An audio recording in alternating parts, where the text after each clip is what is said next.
más cordial enhorabuena a Victoria por un trabajo realizado y también realizado, y al director de la tesis, por supuesto, por acompañarle en todo momento, cosa que efectivamente, como se ha dicho, se ha notado a lo largo de todo el trabajo. Esto es conseguir el máximo grado académico, efectivamente, y luego ya no hay nada más. Es decir, luego hay otras cosas, hay que hacer artículos, hay que escribir libros, hay que presentarse, hay que mandar el currículum, pero eso es otra cosa.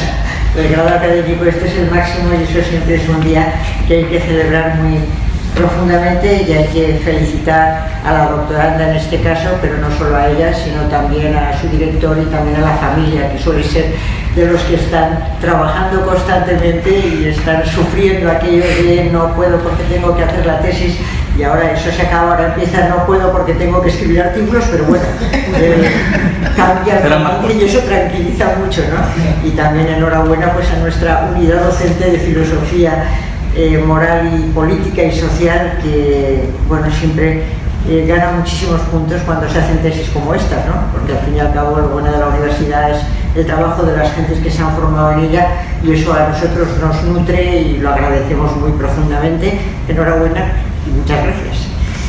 Y después de esto ya obviamente encuentro que el trabajo es excelente, y creo que además, como se ha dicho, no quiero repetir mucho, pero que es riguroso, es serio, que tiene una perspectiva original, que lleva una bibliografía muy adecuada, etcétera. Creo que es perfecta, y luego muy arriesgada, porque entrar en un tema como la motivación, que es un tema clave, pero está a caballo entre la filosofía, la psicología, siempre son temas muy delicados, pero no dejan de ser clave por eso, ¿no? Entonces tiene mucho valor atreverse y además poner la clave en las creencias y el tema del infinito. Entonces creo que hay que dar la enhorabuena por ese valor que se demuestra en el trabajo. Yo tengo un par de problemas, alguno de ellos formal, uno ya el profesor Graciano González lo ha sacado, el tema de qué se hace con ese nombre de Levinas. Efectivamente no se acentúa, es grave, es agudo, no se acentúa, el acento lo quitamos ya, lo quitamos, se quita. Bien, todo que fuera así. ¿Y cómo se pronuncia? ¿Levinas o Levinas? Eso ya depende de cada uno, ya me lo temía, o sea, se puede hacer como se quiera.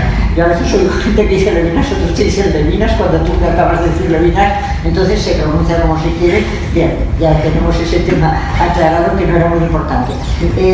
Otro tema pequeño es por qué cuando acabas de citar un texto pones la referencia entre paréntesis en el mismo texto y luego lo vuelves a poner la referencia a pie de página. Elige una de las dos, pero no lo pongas tantas veces. Pones un texto y al acabar el texto pones entre paréntesis la referencia, ¿no? Es muchas veces, no te canses, luego lo miras ya.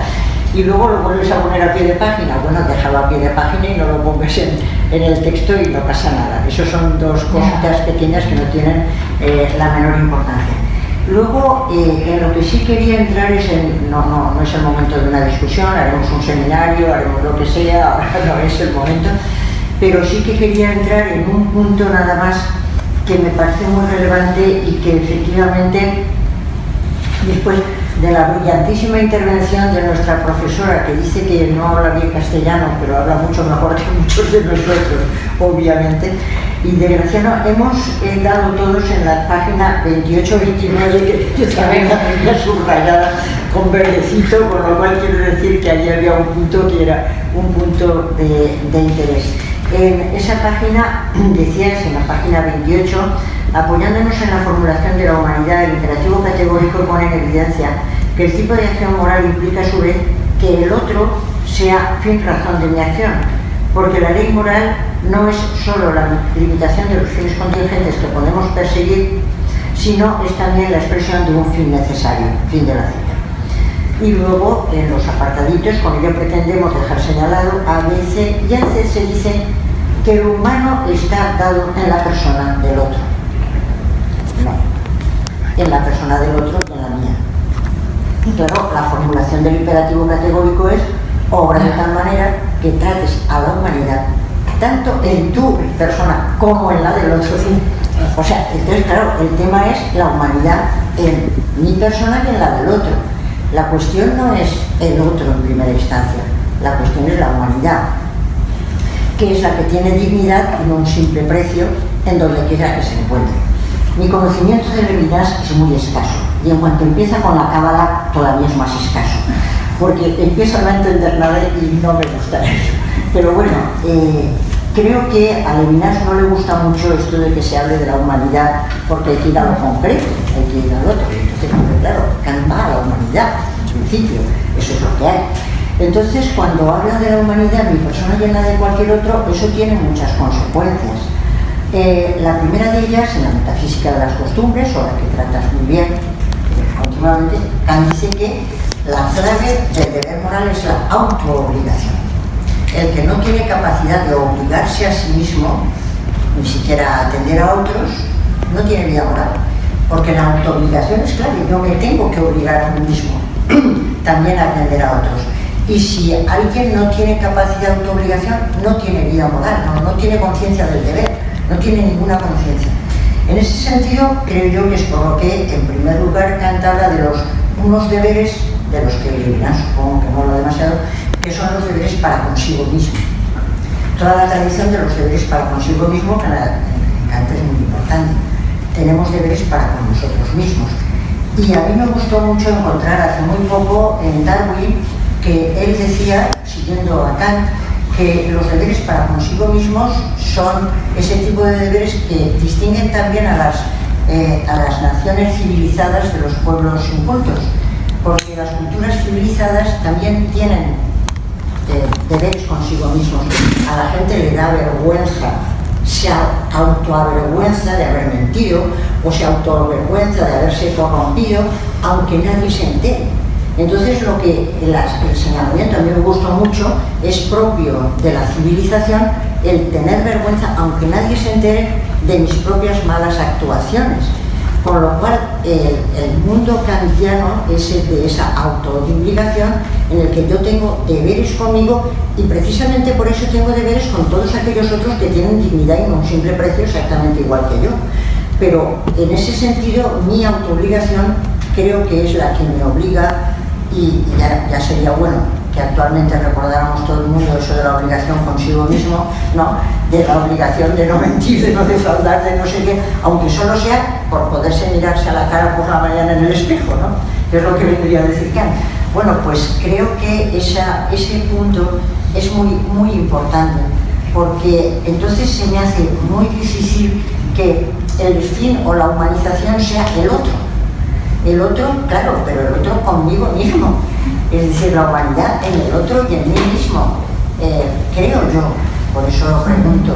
La respuesta no es el otro, sino que la respuesta es la humanidad. Incluso entiendo que en el reino de los fines, que lo pone perfectamente bien como una clave de creencia. Claro, el reino de los fines, y me gusta muchísimo cuando dice, bueno, la razón práctica abre posibilidades. Hay un mundo, lo dices tú en la tesis, hay un mundo que es posible, el mundo de un reino de los fines en que todos sean tratados. Bueno, eso es creativo, esa es una creencia creativa, es aprender, o sea, abrir un camino de esto se puede. Y la razón práctica muestra que eso se puede, ¿no? Como cuando se dice como idea regulativa la idea de la paz perpetua. Esto se puede, es una posibilidad y creemos que es una posibilidad.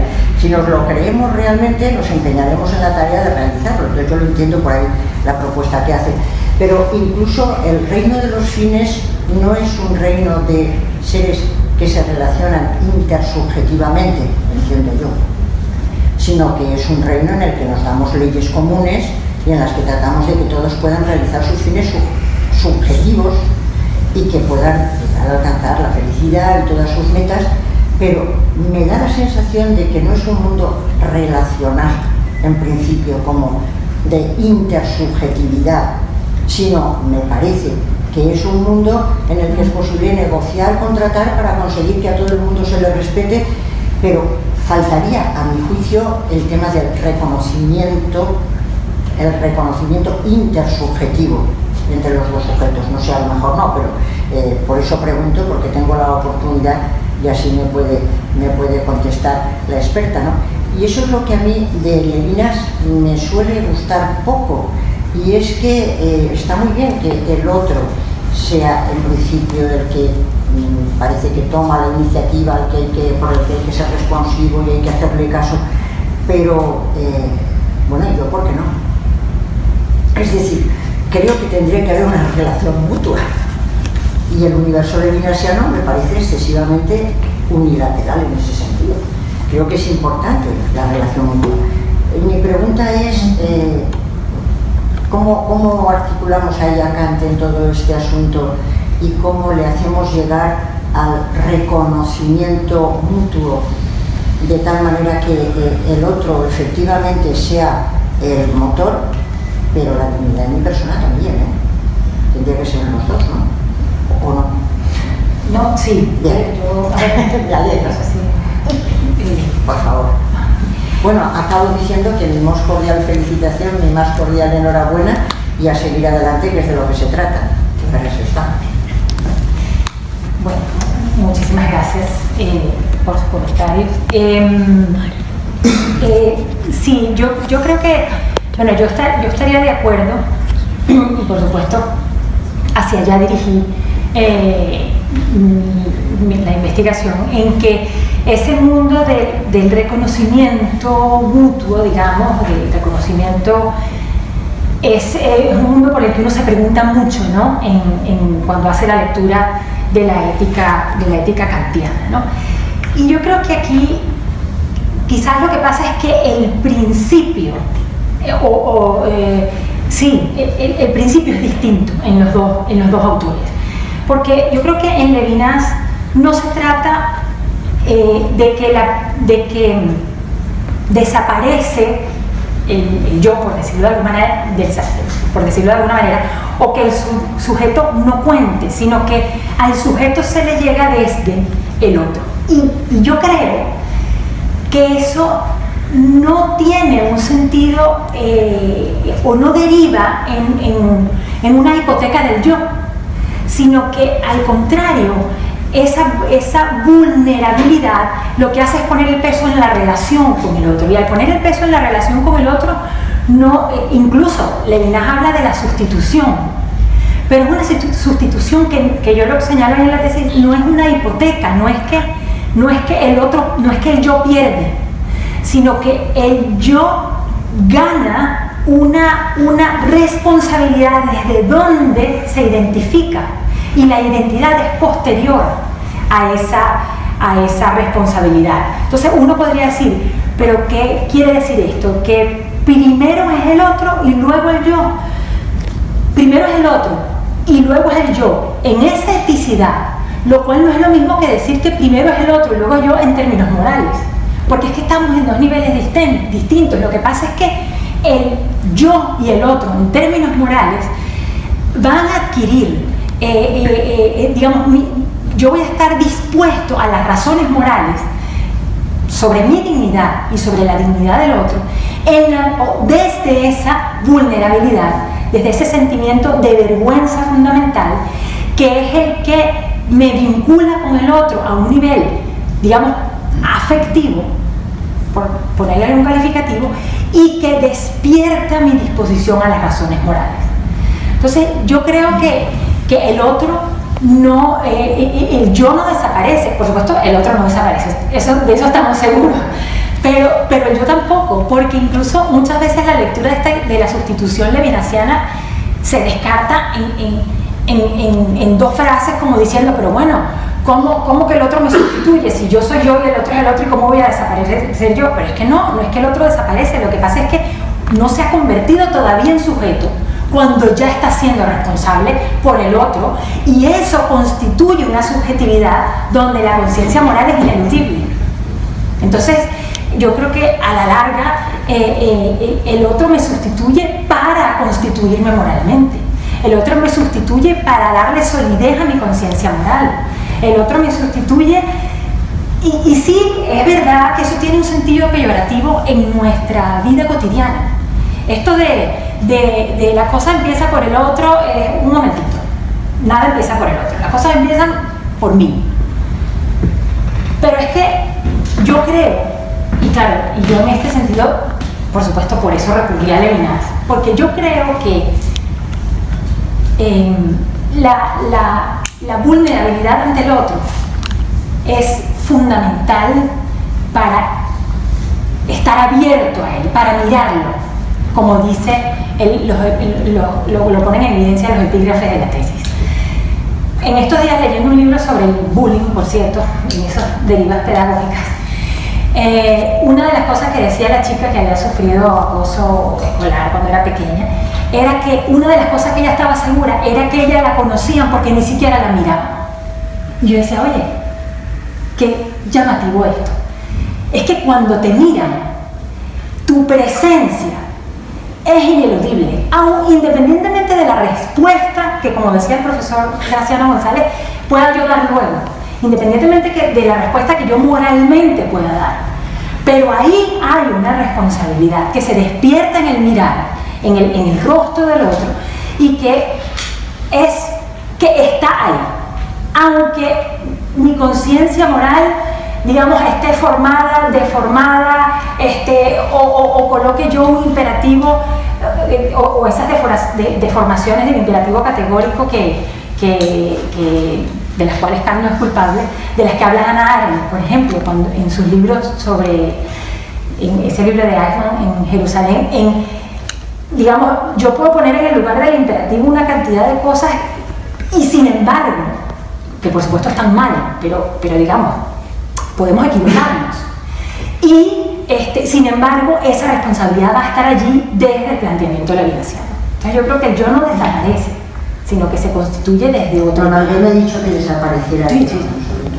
Pero lo que he dicho es que había que tener en cuenta en el caso de Kant que la habla de la humanidad, en el otro del mismo, que estarían los dos lados, no que desaparezca, por supuesto que no. Y con respecto a Hannah Arendt, también me pareció siempre muy poco entusiasmante el planteamiento que hace en relación con Eichmann. Efectivamente, yo creo que Eichmann lo que no quería era pensar.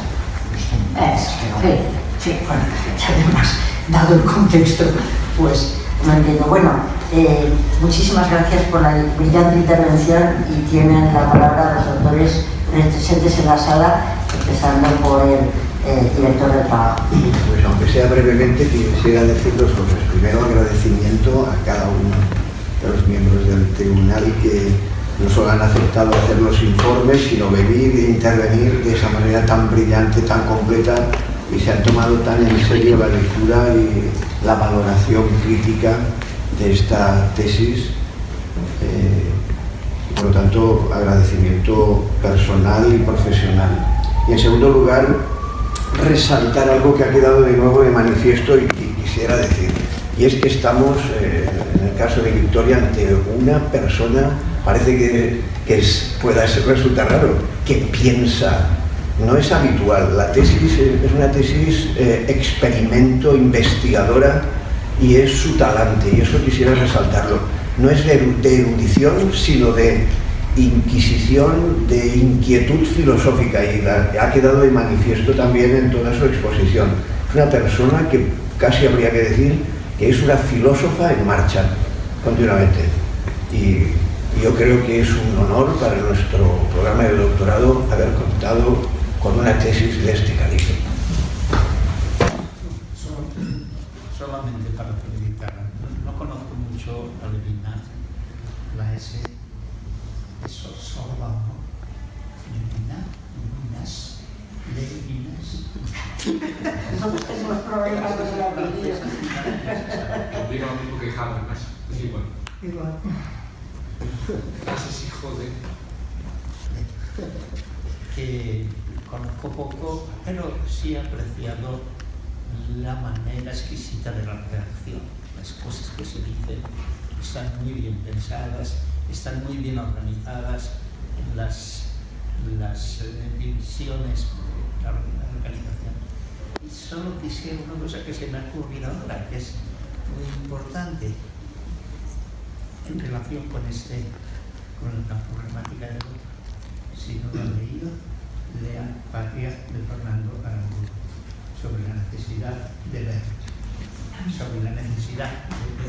cómo una sociedad puede no ver de la mañana a los que eran los amigos, ¿verdad? Dejar de verlos. Estremecedor. Y nada más. Pues muchas gracias y si no les importa desalojan la sala.